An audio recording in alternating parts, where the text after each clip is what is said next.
චීනය තවදුරටත් ඇමරිකාවේ අංක 1 නොවේයි.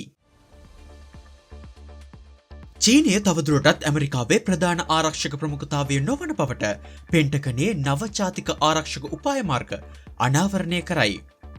වසර 4කට වරක් ප්‍රකාශයට පත් කරන මෙම ලේඛනයේ පවසන්නේ ඇමරිකාව සහ බටහිර අර්ධගෝලයේ ආරක්ෂාව දෙපාර්තමේන්තුවේ ප්‍රධාන අවධානයට ලක්විය යුතු බවයි. වොෂින්ටනය දීර්ඝ කාලයක් තිස්සේ ඇමරිකානුවන්ගේ සැබෑ අවශ්‍යතා නොසලකා හැර ඇති බව එහි වැඩිදුරටත් සඳහන් වේ. එසේම ඇමරිකාවේ මිත්‍ර රටවල් සඳහා වඩා සීමිත සහයෝගයක් ලබා දෙන බවද පෙන්ටගනය සඳහන් කරයි.